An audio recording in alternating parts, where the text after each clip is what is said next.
குரு பார்வை கோடி நன்மையை தரும் அப்படின்னு சொன்னாலும் அந்த குரு பகவான் எந்த விதத்திலையும் பலம் இழக்கக்கூடாது, பலவீனம் ஆயிருக்கக்கூடாது.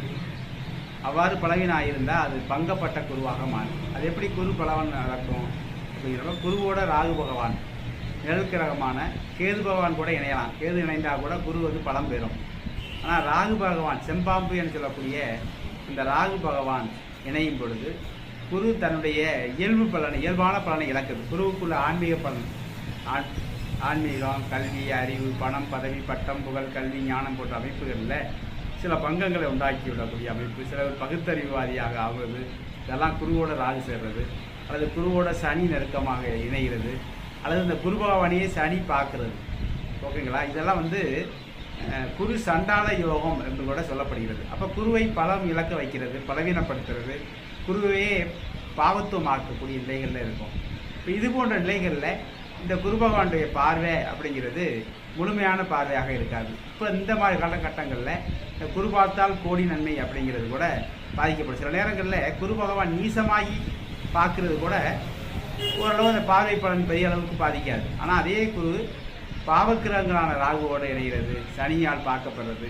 இன்னும் குரு பகவான் மகர வீட்டில் நீசமாகி ராகுவோடு இணைந்து சனியால் அது பார்க்கப்பட்ட நிலைகளில் குரு முற்றிலுமே சைபராகக்கூடிய நிலைக்கு வந்துடுது. அந்த காலகட்டங்களில் அந்த குருவோட பார்வை அப்படிங்கிறதும் சிறப்பாக இருப்பாது. குரு பகவான் இருக்கக்கூடிய இடங்களையும் அது கெடுக்கக்கூடிய நிலைக்கு வந்துடும் அப்படிங்கிறத அவசியமாக தெரிஞ்சுக்கணும்.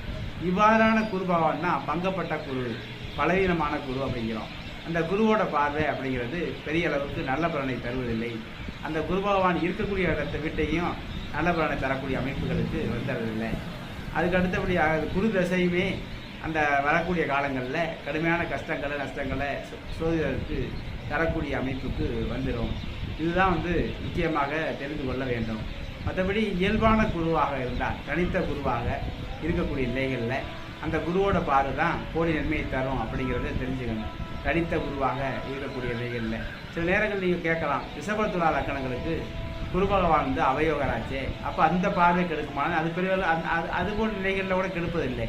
அதாவது ரிஷப லக்கணம், துலா லக்கணம், லக்கணாதிபதியான சுக்கிரனுக்கு குரு பகவான் எதிர்த்தன்மை, அதாவது சுக்கிரணியை சேர்ந்தவர்களுக்கு அது குரு அணியை சேர்ந்ததுனால குரு அணி அப்படிங்கிறதுனால அது தேவகுரு அசுரகுரு அப்படிங்கிற வகையில் சுக்கிரன் அசுரகுரு, குரு பகவான் தேவகுருங்கிற வகையில் ஒன்றுக்கொன்று எதிர்த்தன்மையாக இருந்தாலும் கூட அந்த ரிஷபத்துலா லக்கணங்களுக்கு கூட குரு பகவானுடைய பார்வை பெரிய அளவுக்கு கெடுப்பதில்லை.